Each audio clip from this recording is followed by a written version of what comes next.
the world history through dynasties, many of them royal.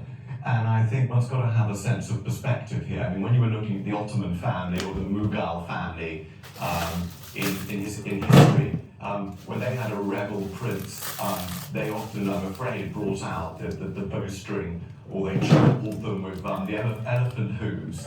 And I think that actually, when one looks at Prince Harry, and one looks at, an LA mansion, endless red carpet galas, and a reality show on Netflix, I think he hasn't really got that much to complain about. That's interesting. Maybe in history, should he be dealt with now, times more harshly than I think there's nothing to do. I think this changes very little. I think it's a fluffy reality show, and I think that I know the media go absolutely crazy about it. Actually, I think, we look at our monarchy today, it's, in our strange constitution, it's the personification of democracy.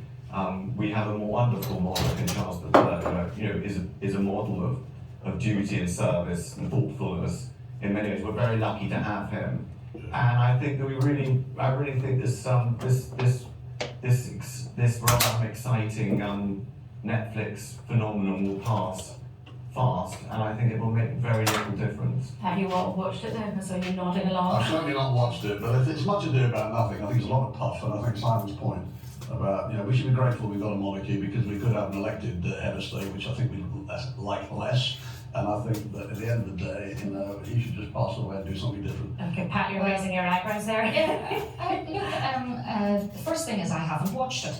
But, and the late monarch has been our patron from 1953 The Royal College of Nursing. in the Royal College of Nursing, and has added much to the lives of our nurses. And we're sincerely hoping that His Royal Highness will be our next patron. And we have got the Prince of Wales Cadet Scheme in the Royal College of Nursing. But what I would say is, when families become fractured as a mental health nurse, the only way back is to try and rebuild, because there's nothing to be gained from fractured families. Families are stronger together, in my opinion, and I think it's sad to see that fracture as it sits at the minute now. And it's exactly, yeah, absolutely. There's comparison. Okay, all right, all three of you, thank you very much for that. I think we're really that lively conversation about Harry and Meghan. But just before we move on and speak to the Foreign Secretary, you won't be surprised to know we've been keeping a very close eye on the moon mission, if you've been watching in the last few weeks. NASA's Artemis project. Who could forget the joy on the face of the NASA engineer, Howard Hughes, when we talked to him a couple of weeks ago. And the capsule is due to splash down today. So I wanted to show you what it might look like as it splashes back down to Earth. Next Sunday, we're hoping to check in with NASA again about what they've learned during the mission on our last show of the year next week. But you'll be able to watch exactly what happens with the splashdown on the BBC and of course on the BBC website online when it all happens later today. Now, back down to Earth. And what, if anything, is the government going to do about these strikes? Will they respond to Pat Cullen's challenge to talk to them?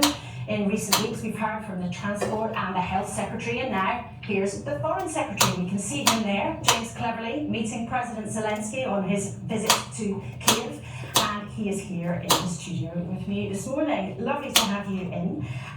Let's start with the strikes, because we'll talk about your job as Foreign Secretary, but everybody is thinking what lies ahead at the moment. Now, we've heard very clearly from Pat Cullen this morning, get in the room and she will pause the strikes.